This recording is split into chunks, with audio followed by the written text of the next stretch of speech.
You can raise your hand. और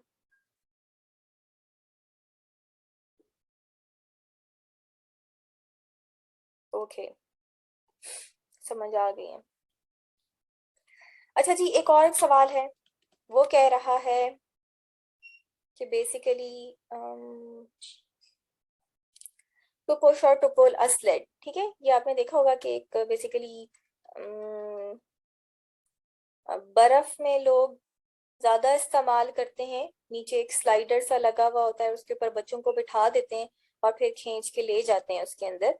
तो वो कह रहा है कि your little sister wants a ride on her sled, if you are on a flat ground will you exert. अच्छा, आप बर्फ की बात कर रहे हैं तो ज्यादातर लोगों के दिमाग में आएगा कि कोई पहाड़ी इलाका है।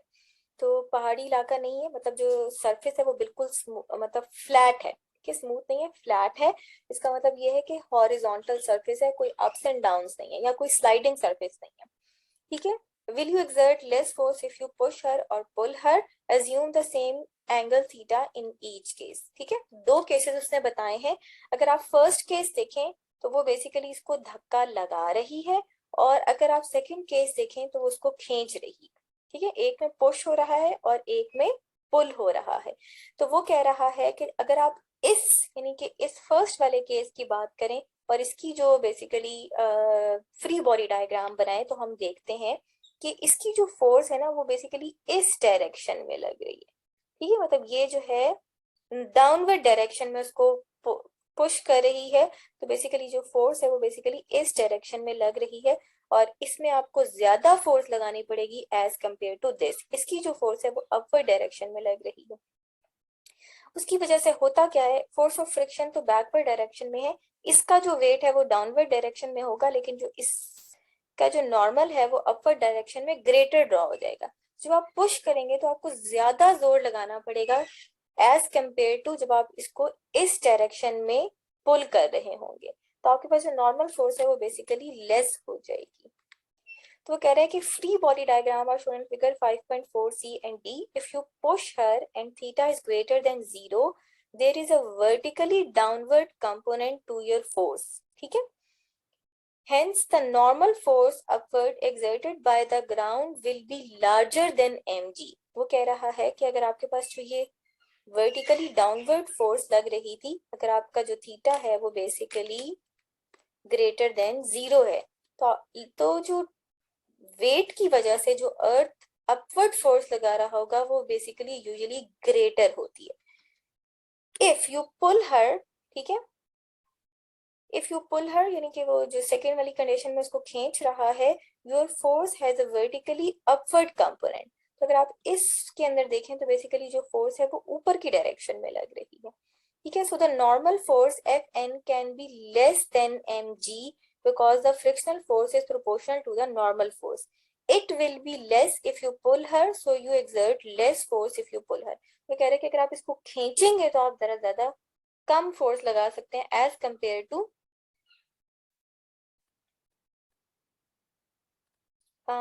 सॉरी,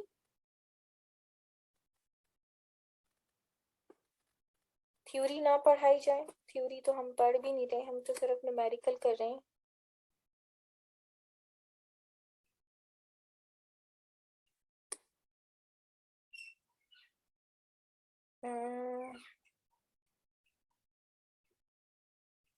तो ये न्यूमेरिकल तो हम करेंगे, और ये आपने दोबारा से री राइट करने हैं एज एन असाइनमेंट टू। ये मैं खुद करा रही हूँ, लेकिन जितने हो सकते हैं उतने कर लेते हैं, ज्यादा नहीं है, थोड़े ही हैं, बाकी आप खुद कर लीजिएगा। तो उतने में करा दूंगी जिसमें न्यू कॉन्सेप्ट हो, जिसमें समझ करें तो क्यों नहीं होता। हाँ जी, क्या नहीं समझ आ रहा? मैम काइंडली आप वो जो फ्रिक्शन वाला ग्राफ है वो दोबारा समझा सकती हैं? जी, जो फ्रिक्शन वाला ग्राफ था वो आप समझा सकती हैं? हाँ जी, वो मैंने अभी समझाया ना, ये वाला, इस वाले ग्राफ की बात कर रहे हैं। Yes ma'am. मैम इसके अंदर मुझे ये बात बता दें कि जब हमें कैसे पता चलेगा कि इस टाइम जो ऑब्जेक्ट है वो मोशन में है?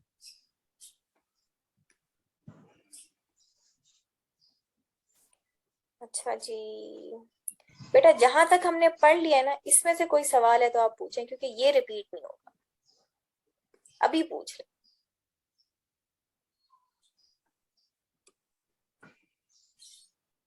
मैं आपको बताती हूँ, let me choose my pencil first.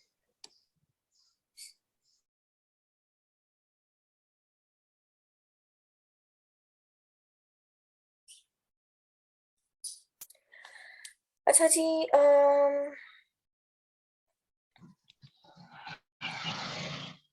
उसने ना आपको कहा, ये जो ग्राफ है, ये बेसिकली इस न्यूमेरिकल से रिलेटेड है, ठीक है, मतलब इस न्यूमेरिकल से रिलेटेड ग्राफ बनाया गया है। ये आपके पास एक बॉक्स था, ये वाला बॉक्स। उसने कहा कि आपका जो बॉक्स है वो बेसिकली एक हॉरिजॉन्टल सरफेस के ऊपर पड़ा हुआ है, और वो जो हॉरिजॉन्टल सरफेस है वो बेसिकली स्मूथ नहीं है, ठीक है, उसके अंदर कोई फ्रिक्शन है। उसने आपको दो फ्रिक्शन के कोफिशिएंट्स भी बता दिए। यानी उसने कहा कि अगर तो बॉक्स जो है वो स्टैटिक पोजीशन पर है, तो आपके पास जो फ्रिक्शन आएगी वो 0.40 होगी, और अगर आपके पास जो बॉक्स है वो मूव कर रहा हो, तो आपके पास जो फोर्स ऑफ फ्रिक्शन आएगी वो बेसिकली काइनेटिक होगी। आप में से किसी का माइक ऑन है और काफी डिस्टरबेंस हो रही है।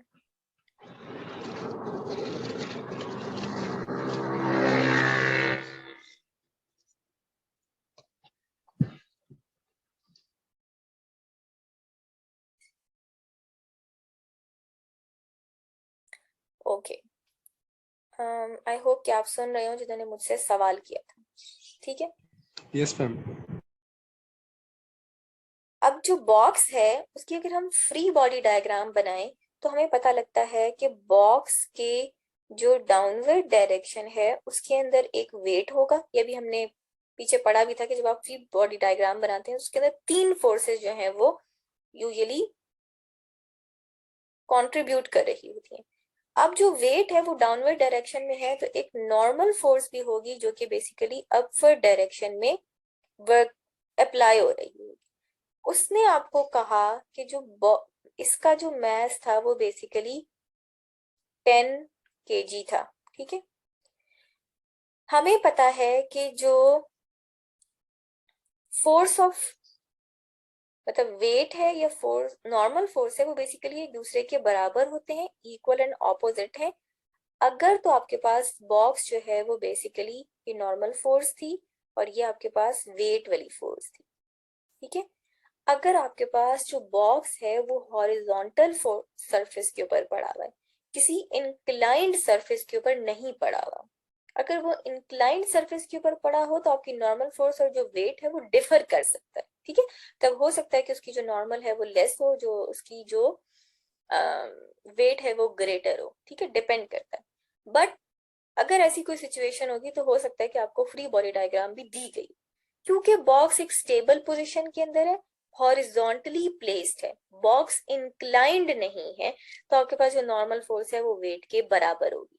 और अगर आपके पास नॉर्मल फोर्स वेट के बराबर है, तो इसका मतलब है कि आप इसको कैलकुलेट कर सकते हैं एम जी के थ्रू। मैथ भी हमें पता था, मैथ था आपके पास 10 kg, और जी जो है वो आपके पास थी 9.80 मीटर पर सेकेंड। तो आपके पास जो फोर्स आ गई वो आ गई बेसिकली 98 न्यूटन। हमने देखा था कि जो फ्रिक्शन का जो फॉर्मूला होता है, यानी फोर्स ऑफ फ्रिक्शन का जो फॉर्मूला है, वो है आपके पास म्यू के एफ एन या फिर म्यू एस एफ एन। इसका मतलब ये है कि अगर स्टैटिक फ्रिक्शन जो है, बॉक्स जो है वो स्टेबल पोजीशन के अंदर है, तो जो कोफिशिएंट ऑफ स्टैटिक फ्रिक्शन है वो नॉर्मल फोर्स से मल्टीप्लाई किया जाए, तो आपके पास एक फ्रिक्शनल फोर्स आ जाती है। और वो फ्रिक्शनल फोर्स जो है वो बेसिकली हिंड्रेंस क्रिएट कर रही होती है आपकी बॉडी के को मूव करने के लिए। फिर हमने यहाँ देखा कि हमने म्यू फोर्स, नॉर्मल फोर्स को म्यू एस से मल्टीप्लाई किया, और हमारे पास एक फोर्स आ गई एफ आर जो कि थी 39 न्यूटन। अब क्योंकि म्यू एस जो है वो स्टैटिक कोफिशिएंट फ्रिक्शन है, इसका मतलब ये है कि जब तक बॉक्स जो है वो स्टेबल पोजीशन के ऊपर है, उसके ऊपर जो फ्रिक्शन लग रही है वो 39 न्यूटन की है, मतलब उसके ऊपर जो फोर्स लग रही है वो 39 न्यूटन की है, या इस फोर्स से भी ग्रेटर फोर्स लगानी पड़ेगी आपको बॉक्स को मूव करने के लिए। यानी ये वो हिंड्रेंस फोर्स है जो कि आपको ओवरकम करनी है apart from all the forces. क्योंकि इधर वर्टिकल डायरेक्शन में सारी फोर्सेस कैंसल आउट हो रही हैं, इसलिए भी और कोई फोर्स एक्ट नहीं कर रही, और हम कहते हैं कि सिर्फ हॉरिजॉन्टल डायरेक्शन में एक फोर्स ऑफ फ्रिक्शन एक्ट कर रही है और ये एक अप्लाइड फोर्स एक्ट कर रही है। फिर उसने जब आपने ये सारी फोर्स, ये आपने फोर्स निकाल ली, फोर्स ऑफ फ्रिक्शन, अच्छा बचे लेस देन 1 मिनट रह गए, तो आप जो जूम सेशन है वो स्टॉप हो जाएगा, तो मैं दोबारा से रीज्वाइन कराऊंगी, ठीक है? यहाँ तक आपको बात समझ आ गई? मैम यहाँ तक मुझे बात समझ आ गई है, लेकिन मैंने जो क्वेश्चन किया था मैम, ऑन द ग्राफ हमें कैसे पता चलेगा कि यानी ये जो लाइन शो हो रही है मैम, ये ग्राफ हमने इसके खुद अंदर ड्रॉ किया किस है। पॉइंट? हाँ जी, ये ग्राफ हमने खुद ड्रॉ किया। इसके बाद उसने आपसे कहा कि आपने ना अप्लाइड फोर्स में, नीचे ग्राफ के ऊपर अगर आप देखें तो एक्स एक्सिस के ऊपर अप्लाइड फोर्स है। उसने कहा कि जब अप्लाइड फोर्स 10 न्यूटन अप्लाई की तो आपके पास फ्रिक्शनल फोर्स ओवरकम नहीं होगी, 20 न्यूटन अप्लाई की तो नहीं होगी, 30 न्यूटन अप्लाई की तो नहीं होगी, कहाँ जाके ओवरकम होगी? 39 न्यूटन के बाद। तो अगर आप देखें 40 से नीचे, थोड़ा सा नीचे करके पॉइंट